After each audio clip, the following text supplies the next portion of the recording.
Umugoroba mwiza nshuti banywanyi b'ibiganiro vyacu mubana natwe gatanu kuri gatanu kuri ino mboneshakure yacu ari nayo yanyu ya Burundi News TV. Turabaramukije kandi dukomeje kugenda turabifuriza ibihe vyiza cane. Turi kw'igenekerezo rya 23 Myandagaro umwaka wa 2024 rero tugarutse mu makuru akomeye cane, amakuru akomeje kugenda aravuga nga muri kino gihugu cacu c'u Burundi, ariko kandi turaza kugenda tunakubitira ijya nino kw'isi turebera hamwe andi makuru yandi akomeje kugenda aravugwa, dore ko uyu munsi hakomeje kugenda hatugeraho amakuru akomeye cane, amakuru yihutirwa kandi amakuru ateye ubwoba. Burundi News TV rero nimbonesha kure imwe rudende ibandanya kubashikiriza amakuru n'ibiganiro by'umwihariko byibanda ku biko biravugwa mu mutekano, politike, diplomasi ndetse n'ibindi. Mwese tubahaye ikaze rero, dore ingingo nkuru rero turaza kugenda twibandaho muri kino kiganiro cyacu.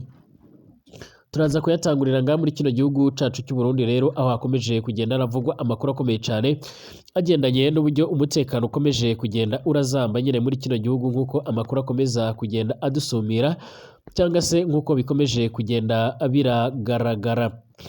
Kuko bikomeje kugenda bigaragara rero by'umwihariko intara ya Muyinga, komine Muyinga, ari abategetsi bashika kuri babiri ba komine bafungiwe mu rugo rw'utwara iperereza mu ntara bagirizwa ubunyongezi, bakaba bariko baratabarizwa. Ni nyuma y'uko leta ikomeje kugenda nyene irimo iragenda ifata abantu nyuma y'uko yamaze kugenda itahura yuko harimo abantu bafise umugambi wo kwiba leta ndetse no gutwara umutungo wa leta, ariko kandi igitangaje n'uburyo bamwe bariko barafatwa abandi bagahita bicwa, abandi ntibahagezwe imbere y'ubutungane. Ibi byose bikariko byibazwaho niba leta ya Evariste Ndayishimiye itangiye gukora ite. Abo bapfunzwe rero no witwa Kayumba Laureni, umuhanuzi wa musinateri ajejwe rero iby'iterambere, na Ngabo Yogere Innocent, umu engineer w'iyo komine rero bose bakaba bapfunzwe mwibanga mu rugo rw'utwara iperereza muri iyo ntara yitwa Wilson Nzisabira. Urugo rwe rero ruri ku mugwa mukuru rero w'intara ya Muyinga, neza muri kayitiye Gasenyi ahitwa Kwijana n'umunani. Uko biko bigaragara uyu nguyu kandi atwaye iperereza akomeza kugenda ashinzwe yuko abo yatwaye cyangwa se abo yagiye gufunga atanumwe ugaruka. Abivuga ko rero abenshi yo bamarukana ku mugwa mukuru rero cyangwa ku cyicaro gikuru c'iperereza nga mu gihugu c'u Burundi i Bujumbura, ariko kandi ngo abandi bakaba batabasha kuba bogaruka cyangwa se ngo bushe kuba bogaragara aho ngo bahita bicwa. Turagaruka ku byabo mu buryo burambuye tumenye impamvu n'imvo n'imvano yabyo nk'uko bikomeje kugenda bigaragara, ariko kandi turaza kugaruka kuri imwe mu nkuru ibabaje cyane nk'uko bikomeje kugenda bigaragara. Umusore witwa Mawenimana Ferdinand yarafashwe ejo haheze aho yahisereye aho hari ku itariki 22 ukwezi k'umunani umwaka wa 2024, afatwa n'umukuru rero w'imbonerakure muri zone Kamenge yitwa Jimmy Ndayishimiye. Uyu nguyu akaba atamuru rumwe uzi aho yoba aherereye, niba yaramaze kuba yo kwicwa niba cyangwa se akiri muzima nk'uko bikomeje kugenda bitangazwa. Imbonerakure rero zikomeje kugenda zirakora amabi menshi, aho zikomeje kugenda zirambura abantu zikabacucura utwabo, aho zikomeje kugenda zirabasigamo imvune. Uwo zitishe rero ziramukomeretsa cyangwa zikamujyana kumufunga, ariko kandi abanyagihugu bakaba barimo bagenda bavuga yuko ibi bikorwa biriko birakorwa n'imbonerakure bitakabaye bikorwa, ahubwo zakabaye zifasha abanyagihugu mu kubona amahoro n'ituze ndetse n'umutekano usesuye, ariko gushika none akaba arizo ziriko zirafata iya mbere mu kugerageza mu guhungabanya umutekano w'abanyagihugu nk'uko bikomeje kugenda biratangazwa. Turagaruka kandi kuri imwe mu myanzuro yafatiwe mu nama ikomeye cyane yari imaze iminsi iteraniye i Rwanda mu gihugu ca Angola kwa Perezida Joao Lourenço, hagati y'intumwa za leta y'u Rwanda ndetse n'intumwa za Congo ku bikorwa bigiye bitandukanye byo kurebera hamwe uburyo amahoro n'ituze byogaruka hano muri Repubulika Iharanira Intwaro Rusange ya Congo, mu gihe abanyagihugu bakomeje kugenda bahunga ingwano ziriko ziraba umunsi ku munsi, ingwano ziriko ziratuma abanyagihugu benshi bakomeza kugenda bapfa abandi bagahunga. Ni nyuma y'uko kandi hari haratanguye agahenge kagombaga gutangura ku itariki 4 Myandagaro umwaka wa 2024, ariko gushika none akaba katacyubahirizwa nyuma y'uko impande zihanganye zokomeje kugenda zitana mu mitwe uko biriko bitangazwa. Muraza kunyemera rero turarebera hamwe andi makuru yose ariko aravugwa ijya rino kw'isi. Ndabahaye ikaze mwese nshuti banywanyi b'ibiganiro byacu mwebwe tubana 5 kuri 5 hano kuri no mbonesha kure yacu ari nayo yanyu ya Burundi News TV. Turabambere rero mu kubashikiriza amakuru n'ibiganiro bigezweho biba biriko biravugwa mu bijejwe n'umutekano, politique, diplomasi ndetse n'ibindi bigiye bitandukanye. Turi ku mugoroba, ndagushubuje ndanakwipfuriza umugoroba mwiza cyane inshuti munywanyi wacu, wowe unkurikiye uherereye ngaha mu gihugu cacu ciza c'u Burundi, wowe uherereye mu ntara zigiye zitandukanye, muri komine zigiye zitandukanye, ndakwipfuriza kumererwa neza cyane, ndakwifuriza amahoro y'Imana cyane. Nawe udukurikiye uri mu bihugu by'ababanyi cyangwa ibihugu by'abaturanyi ngaha, niba uri mu Rwanda, niba uri muri Kongo, niba uri mu gihugu ca Uganda, mu gihugu ca Tanzania ndetse na Kenya no hirya no hino, abari Afrika yo hagati, mu burengero bwa Afrika no mu bumanuko bwa Afrika, mwese ndabaramukije ndabahaye ikaze, nanabifuriza gukomeza kumererwa neza cyane. Abadukurikira muri ijya nino ku isi mu bihugu bigiye bitandukanye, iyo mu mahanga, muri Leta Zunze Ubumwe za Amerika, Canada, Ubwongereza, Ubufaransa ndetse n'ahandi hose ndabaramukije. Reka nkwibutse niba ari ubwa mbere ushitse ngaha rero option ndahanditse s'abonner kugira ngo uce uraronka amakuru n'ibiganiro byacu tubandanya kugenda turabashikirizaho. Amakuru yacu rero by'umwihariko reka tuyatangurire ngaha muri kino gihugu c'u Burundi. Abanyagihugu ndetse n'imiryango igitandukanye iharanira agateka kazina muntu yongeye kwandikira ibaruwa ndende Leverian Ndirakobuca asanzwe arongoye umugambwe CNDD-FDD uri ku butegetsi, cyangwa se asanzwe nyine ari umunyamabanga mukuru w'uwo mugambwe. Uyu mugambwe rero uriko urakora amabara cyane nyuma yuko ukomeje kugenda ufata abanywanyi bawo bazwi nk'ugwaruka rwiswe imbonerakure, ruriko rurateza ikibazo gikomeye cyane ngaha mu kino gihugu cacu c'u Burundi. Abaturage benshi rero baravuga yuko batakijyama cyangwa se ngo basinzire nyuma yuko atamuntu n'umwe ugicishaho utuntu twiwe, cyangwa se umuntu bazi ko afise amahera cyangwa se ibindi bikoresho bigiye bitandukanye, ngizi imbonerakure ziramuhohotera zikaba zomwica cyangwa se zikaba zomugirira nabi mu bundi buryo, kuko bikomeje kugenda bigaragara. Ibi ngibi kandi biriko biraba, cyangwa se bamwandikiye ubu butumwa nyine cyangwa iyi baruwa mu gihe muri kino gihugu cacu c'u Burundi hakomeje kugenda haragaragara ubusuma ndetse n'umujyanye bukomeye cyane, aho bakomeje kugenda bamusaba yuko uyu mugambwe arongoye wo kwisubiraho cyane bagakebura abangaba bazwi nk'imbonerakure nk'uko bikomeje kugenda bitangazwa. Ntabwo ari imbonerakure kandi zifise ikibazo mu bagifitanye amatati n'abaturage gusa cyangwa se abanyagihugu, dore ko n'abajejwe iperereza ari bamwe mu bantu bariko barakora amafuti, bigatuma baragirana amatati menshi cyane n'abanyagihugu nk'uko bikomeje kugenda bigaragara. Abajejwe iperereza rero ni bamwe mu bantu bariko barafata abantu bamwe bakabafungira mu ngo zabo, abandi bakabajyana ntibavuge n'icyo bajyaniwe cyangwa se ngo bahabwe ubutungane, ngo bagizwe imbere y'ubutungane,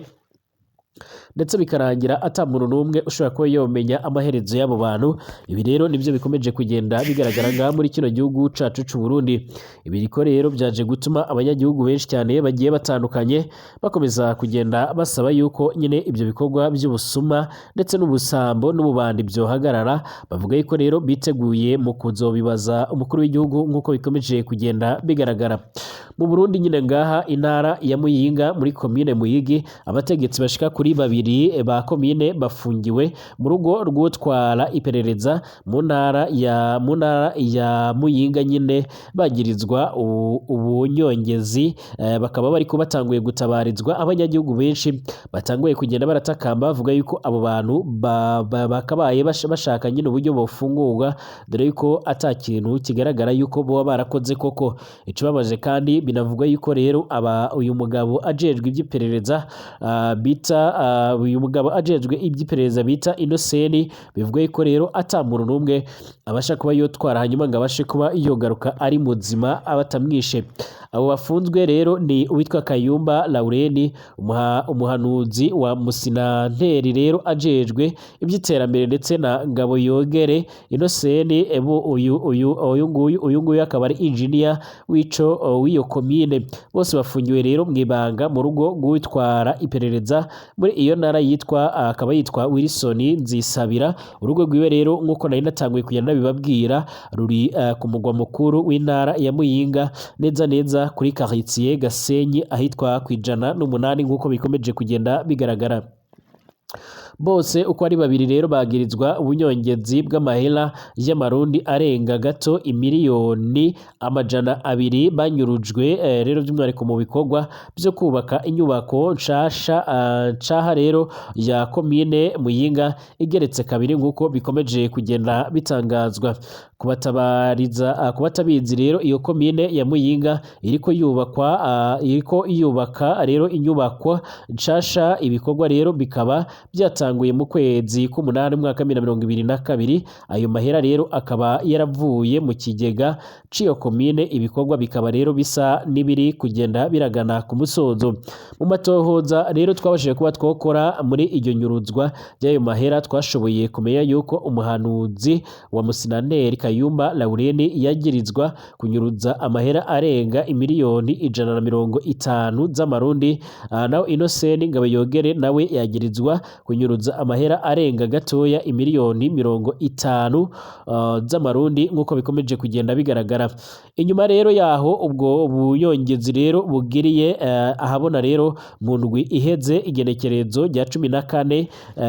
Myandagaro mwaka 2024 rero niho rero abo bose babiri bace bafatwa n'urongoye iperereza muri iyo ntara, aca batwara ahantu hatoshobotse kuba homenyekana cyangwa se ngo abantu banyire abo bantu bafunzwe babashe kuba bomenya aho bajyanywe. Imiryango yabo rero niyigeze imenya iyo ababo batwawe, kuko n'ubundi bategereje kurondera iyo bafungiwe barabura ndetse baburirwa naho baba barengeye. Inyuma y'amatohoza rero twabashije kuba twokora, twashoboye kumenya yuko bose bafungiwe mu rugo rwa Wilson Nzisabira arongoye iperereza mu ntara ya Muyinga nk'uko amakuru yabashije kuba yotugeraho.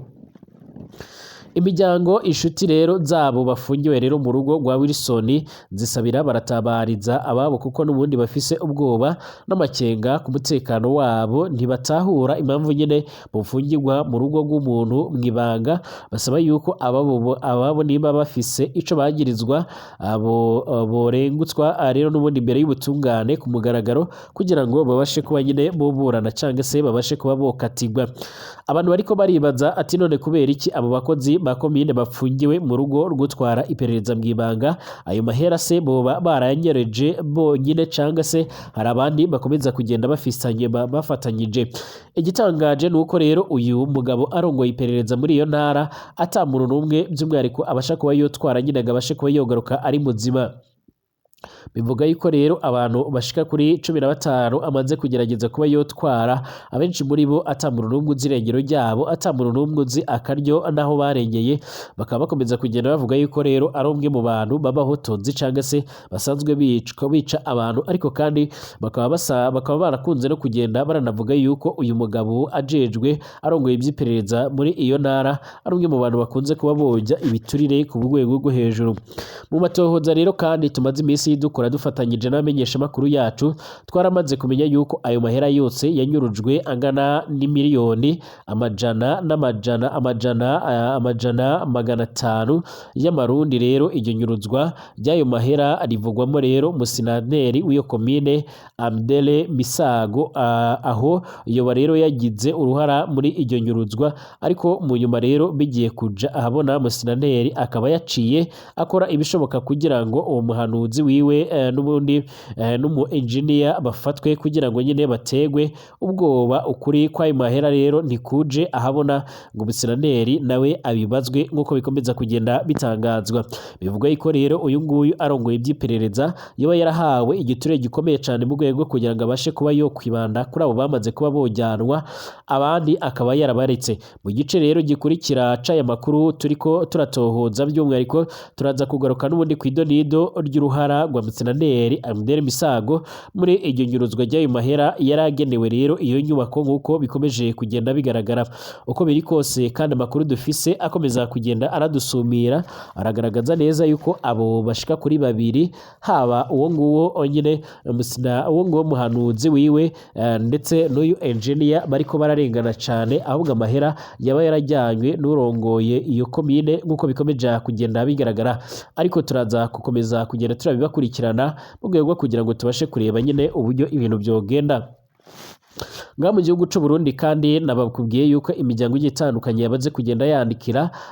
Gervian Kuriyo nk'uko bikomeje kugenda bigaragara ndera ko buca nk'uko bikomeje kugenda bigaragara nyuma yuko aba bategetsi aribo basanzwe bafise ijambo rikomeye cyane yaba Ndikuriyo ndetse na ndera ko buca umwe akaba ari umunyamabanga wa CNDD-FDD undi akaba arongoye cyangwa se akaba ari umushikiranganje wa mbere ngaha mu gihugu cacu c'u Burundi bakaba bandikiwe rero amabaruwa agiye atandukanye yemeza neza yuko imbonerakure zirimo zirakora amabara cyane ziriko zirica abantu abandi zikabambura utwabo nk'uko bikomeje kugenda bigaragara ni ibintu bikomeje kugenda birafata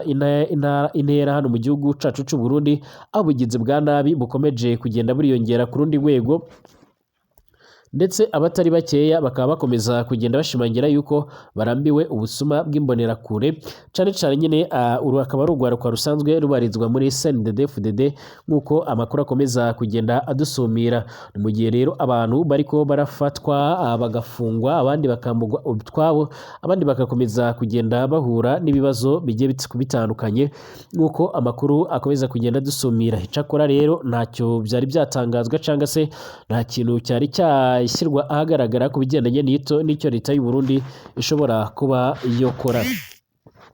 Inama yahuje intumwa za guverinoma y'u Rwanda n'iya Repubulika Iharanira Intwaro Rusange ya Kongo yarangiye hemejwe amatariki azaberaho indi yo kuganira ku masezerano y'amahoro ndetse hanatangazwa ko rero ibyo biganiro byabaye mu mwuka mwiza w'ubwumvikane hagati y'ibihugu byombi byaniyemeje gukorana mu guhosha ibibazo by'umutekano muce cyane bikomeje kugenda biribasira iki gihugu ca Repubulika Iharanira Intwaro Rusange ya Kongo cyane cyane mu burasirazuba bw'icyo gihugu. Iyi nama yo ku rwego rwa minisitiri yari iya gatatu yabaye kuva kuwa kabiri itariki 20 Kanama mwaka 2024 yahuje intumwa za guverinoma y'u Rwanda ndetse n'iya Repubulika Iharanira Intwaro Rusange ya Kongo zari ziyobowe na minisitiri w'ububanyi n'amahanga n'ubutwererane ambasaderi Olivier Nduhungirehe ndetse na mugenzi wiwe wa Kongo Tereze Kayikwamba nk'uko biriko bigenda bigaragara. Impande zombi zemeranyijwe kandi ko inama itaha izaba ku itariki 9 ndetse n'iya 10 Nzeri umwaka 2024 nayo ikazabira Rwanda mu gihugu ca Angola mu rwego rwo kuganira rero ku masezerano y'amahoro ku bibazo bimaze igihe rero mu burasirazuba bwa Repubulika Iharanira Intwaro Rusange ya Kongo kuko kandi binagaragara mu itangazo ryashyizwe ahagaragara kuri uyu wa kane uheze ku itariki 22 Kanama umwaka 2024 rero ubwo iyi nama yari humuje inama y'impuguke z'ibihugu byombi rero yo izaba ku itariki 29 na 30 z'uku kwezi kwa Kanama umwaka 2024 mu rwego rwo gusuzuma ndetse no gusesengura umushinga w'amasezerano watanzwe na perezida wa Angola João Lourenço wahawe inshingano zo kuba umuhuza muri ivyo biganiro nk'uko bikomeje kugenda bigaragara. Iri tangazo kandi rinavuga yuko iyi nama yo ku rwego rwa minisitiri yatangiye kwa kabiri yabaye mu mwuka mwiza cyane w'ubwumvikane ndetse impande zose ngo zikaba zaragaragaje ubushake bwo gukorana mu gushaka umuti urambye w'amakimbirane n'ibibazo bimaze igihe mu burasirazuba bw'icyo gihugu ca Kongo. Iyi nama yayobowe kandi na minisitiri w'ububanyi n'amahanga wa Angola Tete Antonio yari iya gatatu yo ku rwego rwa minisitiri zirimo rero yari yanzuye yuko hobaho guhagarika imirwano icemezo cyatangiye kubahirizwa ku itariki 4 Kanama uyu mwaka 2024. Biteganyijwe kandi yuko abahagarariye inzego zishinzwe iperereza mu Rwanda ndetse no muri Kongo no muri Repubulika Iharanira Intwaro Rusange ya Kongo ku matariki ya 29 na 30 nabo rero bazongera guhurira muri Angola baganira ku cokogwa ngo amahoro mu burasirazuba bwa Kongo rero abashe kuba yogaruka ku busabe bwa perezida wa Angola João Lourenço nk'uko biriko bitangazwa. Ibiganiro rero bigiye bikomeje kuba rero mu gihe umuhari wa M23 n'igisirikare ca Kongo rero bikomeje kugwana ndetse no gutana mu mitwe nyuma yo kurenga ku gahenge kari kasabwe n'izi ntumwa rero ubwo zahuriraga nabwo rero muri Angola i Rwanda akaba ari nabwo rero agahenge kagombaga gutangura mu cyumweru c'itariki hari ku cyumweru ku itariki 4 Myandagaro umwaka wa 2024 ariko kandi ntabwo byabashije kuba byogerwaho. Icakora ku ruhande rwa Kongo rero bakomeje kugenda bashimangira ndetse banagaragaza neza yuko bari bishimiye gahunda z'ako gahenge ndetse n'uburyo ibintu byariko bikomeza kugenda biramera, ariko kandi bavuga yuko bakomeje kugenda bakomwa mu nkokora rero n'ingwano zongeye kubura. Icakora nubwo izo ngwano zongeye kubura rero umuhari wa M23 ukomeza kugenda uvuga yuko rero ari ukunze kuba wogabwaho ibitero bikomeye cyane, mu gihe ku ruhande rwabo rero bavuga yuko batajya batera cyangwa se ngo batajya bajya kwiyenza ku ngabo za Kongo. Icakora kandi ku ruhande rw'ingabo za Kongo witegereje neza ibitangazwa n'umuvugizi w'izo ngabo rero ku rwego rw'intara ya Kivu y'Amajyaruguru Lieutenant Colonel Njigwa Kayiko Jerome, avuga yuko rero nabo ubwabo bataga batera, ahubwo ngo ingabo zo muri M23 ngo nizo zibatera zishaka gukomeza kubambura ibyo bice. Icakora rero mu gihe c'agahenge kari kamaze kugenda gatangura, abanyagihugu bamwe na bamwe bari botanguye kuba bosubira muri ibyo bice. Ingwano kandi zasubiriye kuba rero mu gihe Repubulika Iharanira Intwaro Rusange ya Kongo, mu gihe bari mu bihe byo kwegera gutangura kw'amashuri, abarimu bari barahunze bava mu bice bagiye batuyemo rero botangiye kuba bosabwa kugaruka. Yemwe banabwiye yuko bakwiye kuba bosubira mu kazi kabo igihe cy'amashuri kikazatangura baramaze kuba bogaruka, ndetse n'abayobozi b'ibigo ndetse banavuga yuko abakoreraga mu bice bigenzurwa n'umuhari M23 bakwiye kujayo n'ubundi bagakora, kuko n'ubundi ngo n'abandi baturage bariyo ata kibazo bafise. Ibi byatumye abantu bariko bibaza kuri leta ya Kongo niba isa nayo igiye kureka kugwanya uyu muhari wa M23 cyangwa se barakomeza kuba botana mu mitwe nk'uko bikomeje kugenda bigaragara. Nyamara kandi ku rundi ruhande abanyagihugu bamwe na bamwe bari ku ruhande rwa Perezida Tshisekedi arongoye icyo gihugu ca Kongo bakomeza kugenda bavuga yuko rero ari ubuswa yakoze bukomeye cyane, nyuma yuko yaje kugenda yemera ndetse bakanagaragaza neza yuko mu biganiro byabaye bagomba gusenya umuhari wa FDLR ugizwe n'abasize bakoze amahano mu Rwanda muri jenoside yakorewe mu Rwanda nyine mu mwaka w'1994, ariko kandi bakaba barahungiye muri Kongo. Akaba ari bamwe mu bantu bakomeje kugenda baranabuza umutekano abanyagihugu, aho bakomeza kugenda barashinzwa kuba ari bo ntandaro y'umutekano muke cyane, ndetse akaba ari nayo by'umwihariko ngingo u Rwanda rugarukaho ruvuga yuko kugira ngo amahoro abashe kuba yoboneka ari uko